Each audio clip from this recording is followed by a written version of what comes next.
a regência e o segundo reinado. Ninguém no Brasil poderia supor que Dom Pedro I abandonasse o país precipitadamente, como fez a 7 de abril de 1831. As forças conservadoras desejavam somente que ele regenerasse o seu ambiente, afastando-se de determinadas influências políticas.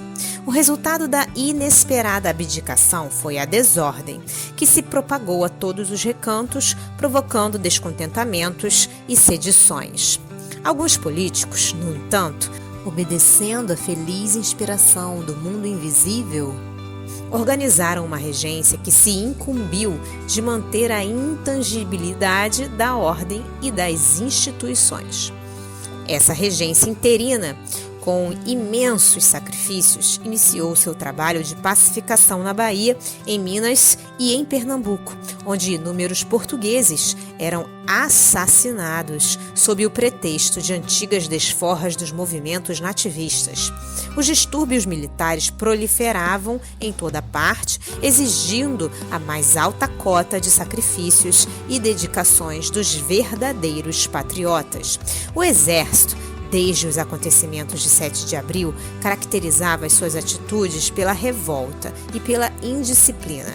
O norte do país vivia sob o regime do sangue da morte. O povo de Pernambuco, humilhado pelas incursões da soldadesca amotinada, que lhe feriam os brios e as tradições, veio a campo, travando-se os mais fortes combates, em que pereceram ou foram presos muitas centenas de indisciplinados. Esses protestos e esses exemplos, todavia, não conseguiram eliminar a luta persistente e pavorosa. A guerra civil continuou anos a fio à sombra das matas, estendendo-se ao Pará com o seu rastilho de miséria e de sangue. Muitos governadores foram barbaramente trucidados pela caravana sinistra da confusão e da desordem. Jamais a pátria do Evangelho atravessara tão perigosa situação sob o ponto de vista social e político. O partidarismo envenenava todos os ambientes com a vasa de suas paixões desenfreadas e, não fossem os mananciais do pensamento e da economia fixados por Ismael nas regiões do Rio de Janeiro, de São Paulo e Minas, que asseguraram a própria estabilidade nacional, talvez não pudesse o Brasil resistir ao elemento embrutecedor que suprimiria para sempre a sua unidade territorial. Depois de 4 anos de experimentações e lutas incessantes, a regência é entregue a um dos homens mais enérgicos e prudentes da época, o eclesiástico Diogo Antônio Feijó, que iniciou a sua obra de honestidade e de civismo sob a direção das falanges esclarecidas do infinito. O grande paulista, porém, não conseguiu permanecer muito tempo à frente do governo. Em 1835, rebentava o movimento republicano do Rio Grande do Sul, chefiado por Bento Gonçalves, que se propunha organizar, naquela província, uma república separada do país. Esse movimento separatista iria consumir grande coeficiente das energias nacionais, porquanto só terminaria mais tarde sob a ação pacificadora do Segundo Reinado. Em 1836, funda-se o Partido Conservador, com a aliança dos liberais e dos restauradores, caminhando a nação para o parlamentarismo. Feijó, porém, não se resignou com as providências levadas a efeito. A seu ver, não era possível governar eficientemente dentro de um regime que se lhe afigurava de excessiva liberdade. Renunciou nobremente ao cargo, chamando ao poder Araújo Lima, que era nesse tempo a autoridade suprema das forças oposicionistas. Então, a imprensa brasileira já não contava com a palavra de concórdia e conciliação de Evaristo da Veiga, que, depois de cumprir sua tarefa no país do Cruzeiro, regressara à pátria universal, incorporando-se às hostes esclarecidas do infinito.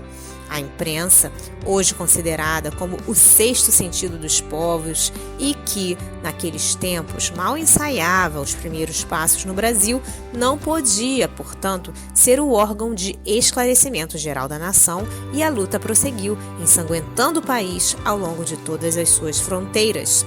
A fusão dos objetivos de liberais e conservadores constituiu a base da opinião livre, que embelezou o regime parlamentar no segundo reinado, estruturando-se a Câmara sob o modelo das praxes e dos costumes ingleses. Percebendo, contudo, a exaltação dos espíritos em geral, os liberais solicitaram, em 1840, a declaração da maioridade do imperador, que, na época, contava 15 anos incompletos. Semelhante acontecimento representava um golpe nos dispositivos constitucionais, mas todos os políticos reconheciam no jovem imperante a mais elevada madureza de raciocínio e as qualidades que lhe exornavam o caráter. Uma comissão de homens influentes procura-o no Paço Imperial, obtendo o seu imediato assentimento. Dentro de poucos dias, foi Dom Pedro II declarado maior, por entre as mais sãs esperanças do país e sob a confiança dos mentores do alto, os quais seguiriam de perto a sua trajetória no trono. A regência ficava assinalada no tempo como uma das mais belas escolas de honradez e de energia do povo brasileiro, vivendo numa atmosfera de franca antipatia popular pelas medidas de repressão que lhe cumpria executar, flutuando como instrumento de conciliação entre as marés bravias do separatismo do Sul, os vagalhões impetuosos da opinião partidária das cidades centrais e as ondas tumultuárias das lutas ao norte. Todos aqueles homens que passaram pela regência foram compelidos aos mais elevados atos de renúncia pelo bem coletivo, praticando com isso verdadeiro heroísmo, a fim de que se conservasse intacto para as gerações do futuro o patrimônio territorial e a escola das instituições na objetivação luminosa da civilização do Evangelho sob a luz clariciosa do Cruzeiro. No ano de 1841, foi coroado o jovem imperador. Não obstante a sua condição de adolescente, Dom Pedro II, assistido pelas numerosas legiões do bem que o rodeavam no plano invisível, tomava o cetro e a coroa, consciente da responsabilidade gravíssima que lhe pesava sobre os ombros. A sua primeira preocupação administrativa foi pacificar o ambiente intoxicado de sedições e rebeldias. Prestigiando Caxias, consegue levantar a bandeira branca da paz nas províncias de São Paulo e Minas após os desfechos de Venda Grande e de Santa Luzia. Daí a algum tempo, com a sua política de moderação e tolerância, consegue estabelecer a tranquilidade geral em todo o Rio Grande do Sul, com a anistia plena e com o respeito às honras militares de todos os chefes da insurreição. Depois dos esgotamentos a que o país inteiro fora conduzido pela ação corrosiva dos processos revolucionários, o Brasil ia regenerar suas forças orgânicas dentro de um largo período de paz, no qual as falanges estabelecidas de Ismael, inspirando a generosa autoridade do imperador, argamassariam as bases do pensamento republicano sobre as ideias de fraternidade e liberdade a caminho das grandes realizações do porvir. Se você gostou desta obra, colabore com a divulgação dos ensinamentos trazidos pelos benfeitores do plano espiritual. Adquira um bom livro espírita e ofereça-o de presente a alguém que ama. O livro espírita, além de divulgar os ensinamentos filosóficos, morais e científicos dos espíritos evoluídos, também auxilia no custeio de inúmeras obras de assistência social, escolas para crianças e jovens carentes, etc. As obras espíritas nunca sustentam financeiramente os seus escritores.